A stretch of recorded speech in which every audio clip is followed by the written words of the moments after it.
Did you know that the Vatican, the smallest country on the planet, is actually younger than 100 years? And did you know that before shrinking into this tiny walled microstate, the Catholic Church once ruled over a massive territory larger than many modern nations? Today, we're traveling through more than 1,000 years of history to uncover how a spiritual institution became a political powerhouse and how that power eventually collapsed, giving birth to the independent Vatican we know today. This is a dramatic story of rise, fall, conflict, and rebirth. Let's begin. In the earliest days of Christianity, the Pope held no land, commanded no armies, and governed no cities. His authority was purely spiritual. He guided the faithful, but he ruled over no earthly kingdom. Yet in the 8th century, the world around him began to change. Kings and rulers, recognizing the church's growing influence, started offering something far more tangible than support: land. The most significant of these rulers was Pepin the Short, king of the Franks. His donation of territory created the seeds of what would become the Papal States. From that moment forward, the Pope became more than a shepherd of souls. He became a sovereign ruler, a leader with borders to defend, laws to enforce, and citizens under his authority. As centuries passed and the Middle Ages unfolded, the Papal States reached the height of their power. This was no small religious enclave. It was a kingdom in its own right. The Pope commanded armies, collected taxes, governed cities, controlled trade routes, and influenced the politics of kings and emperors across Europe. At its peak, the Papal State stretched across more than 40,000 square kilometers. Right in the heart of the Italian peninsula, the Church, once a purely spiritual force, now stood among Europe's major political players. But no power stands unchallenged forever. As time went on, Europe evolved. New kingdoms rose, alliances shifted, and political tensions grew.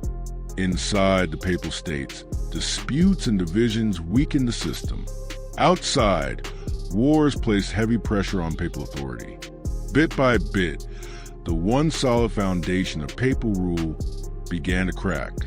The Church's influence faded, and its political grip slowly loosened. The decline that followed opened the door to a revolutionary transformation. By the 19th century, an entirely new idea swept across the region: the dream of a unified Italy. For centuries, the peninsula had been divided into kingdoms, duchies, and foreign-controlled territories. But now, a powerful movement wanted to bring it all together under one flag. And standing right at the center of that patchwork of states were the extensive lands of the Pope. As the movement for unification gained strength, the Papal States found themselves surrounded, politically, militarily, and ideologically. The new kingdom of Italy advanced from all sides, annexing territory after territory. One by one, the papal lands fell, shrinking the Pope's domain piece by piece. Everything reached a breaking point in 1870.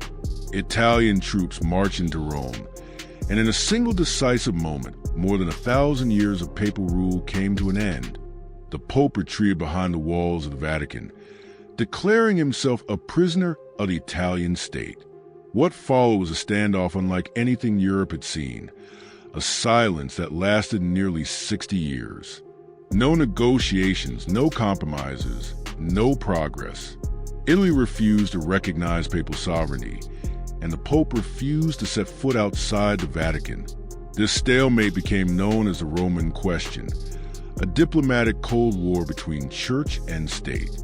Decades passed, and the deadlock seemed unbreakable, until the 1920s, when a new force rose to power in Italy: Benito Mussolini.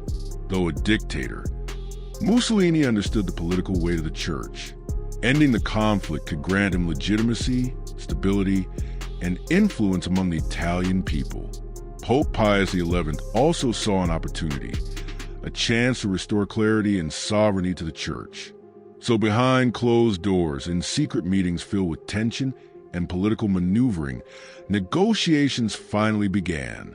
In 1929, the long-awaited resolution arrived. The Lateran Treaty was signed, and in the Roman question once and for all, this historic agreement officially created the state of Vatican City, recognized its full independence, compensated the Church financially, and established a new relationship between Italy and the Holy See. And with just 44 hectares of land, the smallest nation on earth was born. Today, the Vatican may be tiny, but its influence is anything but small. It has its own diplomats, currency, postal service, military guard, passports, legal system, and worldwide presence. More than 1 billion Catholics look to it for guidance. It is a nation unlike any other, governed by faith, anchored in tradition, and neutral in international conflicts. Over the centuries, the Catholic Church transformed from a vast territorial empire into a miniature independent state. Yet even after losing nearly all its land, it remains one of the most influential institutions on the planet. Now tell me, which part of this story surprised you the most? Leave a comment, like the video, and subscribe for more stories like this.